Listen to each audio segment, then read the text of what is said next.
এক জঙ্গলে এক দুষ্টু বাঘ বাস করত। আর হাতি, হরিণ, শিয়াল আরো অনেক প্রাণী। সে নিজে কোনো প্রাণী শিকার করত না। সে অন্য প্রাণীদের তার শিকার ধরে আনার আদেশ দিত। আর কেউ যদি তার আদেশ পালন না করত তাহলে বাঘ তাকে খেয়ে ফেলতো। একদিন বাঘ তার গুহায় বসে ভাবছে, কি ব্যাপার, আজ কাউকে দেখছি না যে? কাকে যে ভয় দেখিয়ে শিকার জোগাড় করি। ঠিক তখনই ওখান দিয়ে একটা বানর হেঁটে যাচ্ছিল। এই বাঁদর, এদিকে শোন। আজকে আমার শিকারের ব্যবস্থা তুই করবি। নিজে প্রাণ বাঁচাতে চাইলে এখনই শিকার নিয়ে আয়, না হলে আজ তোকেই খাবো।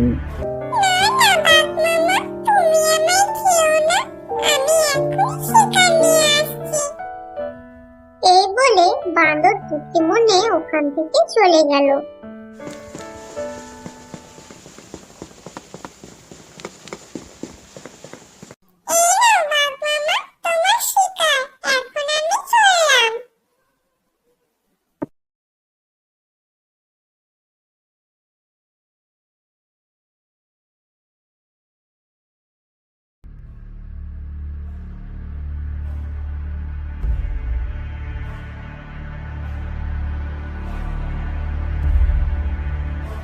দুদিন হয়ে গেল, কোনো শিকারের খোঁজ নেই। কাকে ভয় দেখিয়ে যে শিকার জোগাড় করি। ঠিক তখনই ওখান দিয়ে একটা শিয়াল হেঁটে যাচ্ছিল। ধীরে শিয়াল, কোথায় যাচ্ছি? এদিকে আয়। গত দুদিন ধরে কোনো শিকার খুঁজে পাচ্ছি না। যদি নিজের প্রাণ বাঁচাতে চাস তাহলে এখনই আমার জন্য কোনো শিকার নিয়ে আয়। আর যদি শিকার না আনতে পারিস তাহলে তোকে খেয়ে আমার খিদা মেটাবো। তুমি কোনো চিন্তা করো না বাঘ মামা, আমি এখনই তোমার জন্য শিকার নিয়ে আসছি। কিছুক্ষণ পর শিয়াল একটা শিকার নিয়ে এলো। এই নাও বাঘ মামা, তোমার শিকার। এবার তুমি পেট ভরে খাও, আমি যাই। ঠিক আছে, এবার তুই চলে যা। আর শোন, সবাইকে বলে দিবি আমার প্রত্যেক দিন একটা করে শিকার চাই, না হলে আমি সব কটার ঘাড় মটকাবো, বলে দিলাম। ঠিক আছে বাঘ মামা। এই বলে শিয়াল ওখান থেকে চলে গেল।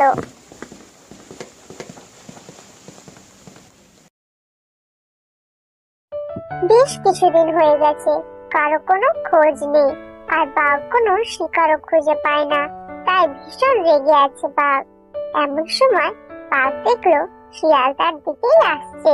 বেশ কিছুদিন ধরে কোনো শিকার খুঁজে পাচ্ছি না। তোকে যে বললাম আমার প্রত্যেক দিন একটা করে শিকার লাগবে, শিকারের ব্যবস্থা করতে, তুই কি কাউকে বলিসনি? আজ তোকে খেয়ে আমার খিদা মেটাবো। না না বাঘ মামা, আমাকে খেও না।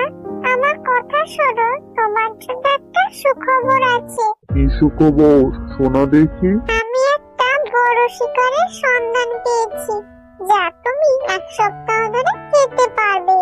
আর তোমাকে কাউকে শিকারের জন্য ভয় দেখাতে হবে না। কিন্তু কি? তাড়াতাড়ি গিয়ে শিকারটা নিয়ে আয়, আমার বড্ড খিদা পেয়েছে। বাঘ মামা, পাশের গ্রামের লোকে গরু খামার আছে। আর তার থেকে একটা গরুকে সে ঘাস খাওয়ানোর জন্য মাঠে বেঁধে রেখে গেছে। আমি আনতে চেয়েছিলাম, কিন্তু কি করে আনি? আমি তো একটা ছোট্ট প্রাণী। কোথায় সেই গরু? আমাকে নিয়ে চল সেখানে।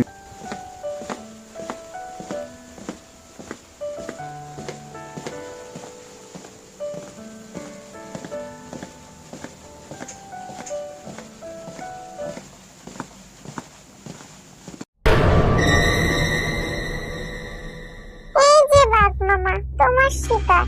আমি এখন চললাম।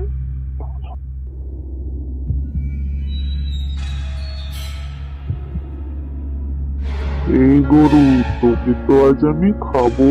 কি গো বাঘ মামা, শেষমেশ কিনা আমাকে খাবে? আজ বুঝি কোনো শিকার পাওনি? তোর অত জেনে কাজ কি? আমার খিদা লেগেছে তাই আমি তোকে খাবো। সে না হলে খাবে, কিন্তু তুমি যদি এখন আমাকে খাও তাহলে তো ভারী লোকসান হবে গো। লোকসান হবে মানে কি বলতে চাইছিস তুই? দেখো না, আমার মালিক আমাকে কেমন বেঁধে রেখে গেছে। মাঠে এত ঘাস, তবু আমি খেতে পারছি না।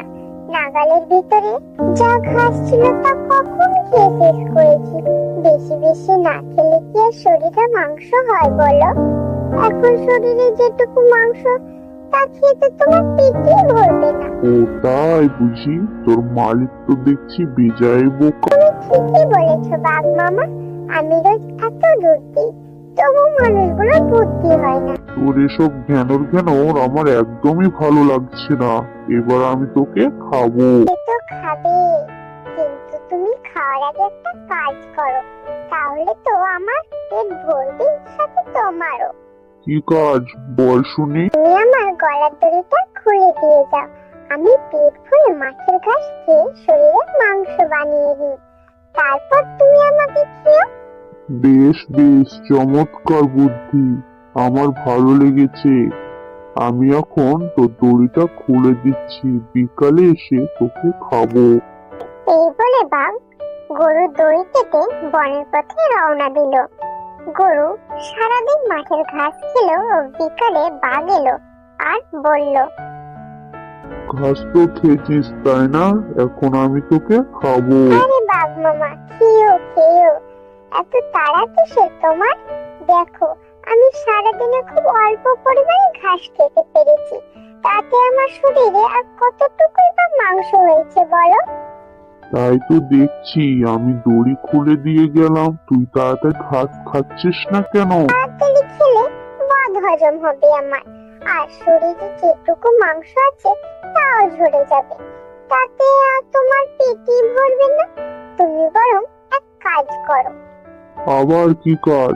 তুই তো দেখছি আমার খুব খাটাচ্ছিস। না না, সেরকম খাটনির কাজ নয়, বলছি শোনো, কাল যখন আমার মালিক আমাকে এখানে খোটার সাথে বেঁধে যাবে, তুমি 100 চোখে দড়িটা খুলে দিয়ে যেও, আমি অনেক বেশি ঘাস খেয়ে মোটা তাজা হব। আচ্ছা ঠিক আছে, এত করে যখন বলছি তাই হবে, কিন্তু কাল বিকালে আমি তোকে খাবো, এই বলে দিলাম। অবশ্যই খাবে মামা, তুমি একদম চিন্তা করো না। আবার পরের দিন বাঘ এসে গরুর দড়ি কেটে দেয় ও বনে চলে যায়। বিকেলে বাঘ এসে দেখে মাঠে অর্ধেক ঘাসও খাওয়া হয়নি গরুর। বাঘ তখন রেগে মেগে বলল, গরু, তুই তো দেখছি বড্ড ফাঁকি দিচ্ছিস, আজও মাঠের অর্ধেক ঘাসও খাওয়া হয়নি, তুই আমার সাথে চালাকি করছিস? কি গো বাঘ মামা, চালাকি করবো কেন? আমি তো সারাদিন ঘাস খেয়েই চলেছি। এত বড় মাঠের ঘাস একদিনে খেয়ে শেষ করা কি 4টি খানের কথা?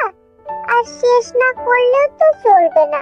তুমি কাল এসে আবার আমার দড়িটা খুলে দিও, কাল আরো বেশি ঘাস খেয়ে ফেলবো আমি। কথা দিচ্ছি, তোমার 3 দিনের মধ্যে মাঠে সব ঘাস খেয়ে শেষ করে দেব। তখন দেখো আমার দেখতে কত নাদুস নুদুস লাগে। আমায় তখন তুমি 4-5 দিন ধরে খেতে পারবে। এই 2 দিন না হলে ছোটখাটো প্রাণীদের মেরে পেটটা চালিয়ে নাও, তারপর তো আমি আছি তোমার পেট ভরানোর জন্য। কদিনের ভিতরে গরু মাঠের সমস্ত ঘাস খেয়ে শেষ করে ফেললো। শুধু মাঠের কোণে পুকুর পাড়ে একটা বড় গাছের তলায় কিছু ঘাস রইল। পরের দিন বাঘ এসে বলল, আজ তো তোকে খাবোই, 4-5 দিন ধরে না খেয়ে আছি, তোকে খাবো বলে আজ আর তোর কোনো নিস্তার নেই।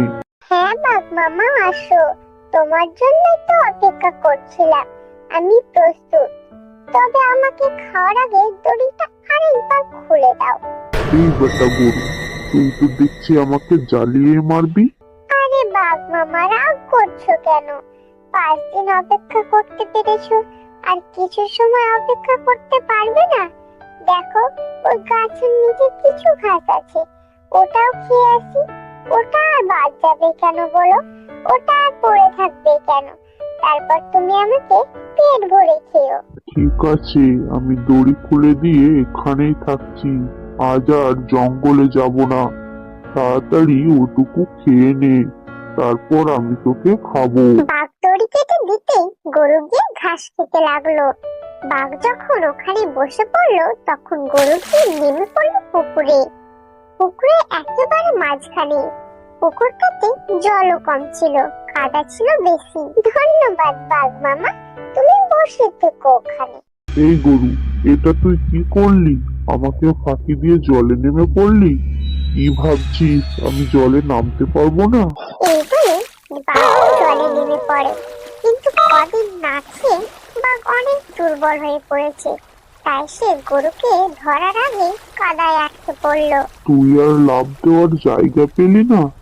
এতদিন ঠকিয়ে তুই মাঠের সব ঘাস খেয়ে নিয়েছিস, আর এখন যখন আমি তোকে খাবো তখন তুই এই এমন কাজ করলি? এখন তো আমার সাথে তোকেও মরতে হবে বেটা। তোমার কি কোনো মালিক আছে? এই বেটা, আমি হচ্ছি বনের রাজা, আমার আবার মালিক কে? আমি তো নিজেই বনে রাজ করি। তুমি এখানেই দুর্বল মামা, একটু পরেই আমার মালিক আসবে আর আমাকে এখান থেকে তুলে নিয়ে যাবে আর তোমাকে পিটিয়ে মারবে। বাঘ বড় বড় চোখ করে গরুর দিকে তাকিয়ে রইল। সন্ধ্যায় গরুর মালিক এসে গরুকে সেখান থেকে তুলে নিয়ে গেল আর বাঘ সেই পুকুরের কাদায় আটকে রইল।